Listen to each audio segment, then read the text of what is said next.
नमो बुद्धाय. मिगार माता या चॅनलवर आपल्या सर्वांचे स्वागत आहे. सम्राट अशोकाने 84,000 स्तूप बांधले व त्या प्रत्येक स्तूपामध्ये तथागत भगवान बुद्धांच्या अस्थी ठेवण्यात आल्या. त्या अस्थींची व स्तूपांची आपण थोडक्यात माहिती पाहणार आहोत. जेव्हा कुशीनारा येथे भगवान बुद्धांचे महापरिनिर्वाण झाले तेव्हा 7 दिवस मल्लांनी त्यांच्या देहाला नृत्य, भजन, गायन, पुष्पमाला, सुगंध, वस्त्रांची आच्छादने, फुलांची तोरणे इत्यादिकांनी अर्पण करून मान, सन्मान व आदरांजली वाहिली आणि 7व्या दिवशी अग्निसंस्कार केले.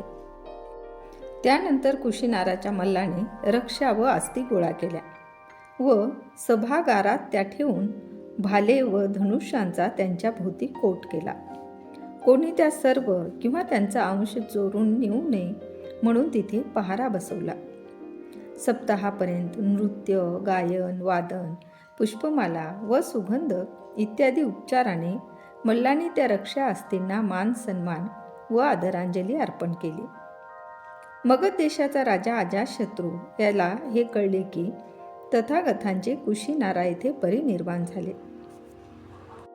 तेव्हा त्याने मल्लांकडे दूत पाठविले आणि तथागतांच्या अवशेषांचा थोडा अंश मिळावा म्हणून विनंती केली. याचप्रमाणे वैशालींच्या लिच्छवींकडून, कपिलवस्तूंच्या शाक्यांकडून, अहकप्प्याच्या वल्लियांकडून, रामगामच्या कोलियांकडून आणि पावांच्या मल्लांकडूनही दूत आले. अस्थीचा हिस्सा मागणाऱ्यात वेटद्वीपचा एक ब्राह्मणही होता.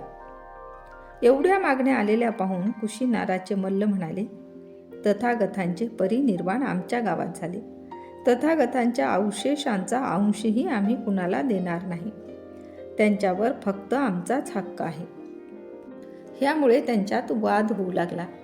परिस्थिती चिघळत चाललेली पाहून द्रोण नावाचा एक ब्राह्मण मध्यस्थीसाठी पुढे आला. तो म्हणाला, माझे ऐका. ज्या तथागतांनी आपणास संयमाचे शिक्षण दिले त्याच नरवरांच्या अस्थीच्या हिश्श्यासाठी संघर्ष, रक्तपात आणि युद्ध व्हावे हे बरोबर नाही.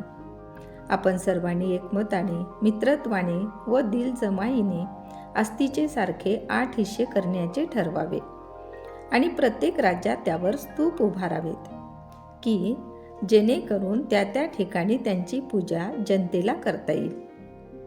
कुशीनाराच्या मल्लांनी मान्यता दर्शवली आणि ते म्हणाले, हे ब्राह्मणा, तूच हे अवशेषांचे सारखे 8 हिस्से करून वाटणी कर. द्रोणाने संमती व्यक्त केली. नंतर त्याने तथागतांच्या अवशेषांचे सारखे 8 हिस्से केले. हिस्से करून झाल्यावर द्रोण म्हणाला, मला हे रक्षापात्र द्याल तर त्यावर मीही एक स्तूप बांधून काढीन. सर्वांनी ते पात्र त्याला देण्यास मान्यता दर्शवली. अशा रीतीने तथागतांच्या अस्थिरक्षेची विभागणी झाली आणि संघर्ष शांतीने आणि सलोख्याने मिटला.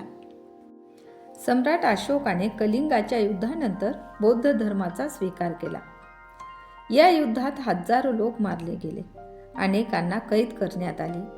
अशोकाने युद्धानंतर रणांगणावर मृतदेहाचे ढीग, दुःखी स्त्रिया, विधवा व अनाथ पाहिले. त्या भयानक दृश्याने त्याच्या मनावर परिणाम झाला. त्याने ते युद्ध जिंकले होते पण तो खूप दुःखी झाला होता. त्यानंतर त्याने एक बौद्ध भिक्षू पाहिला.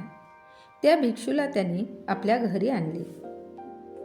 त्याचा उपदेश ऐकला. त्याचा उपदेश ऐकून सम्राट अशोकाने बौद्ध धर्म स्वीकारला.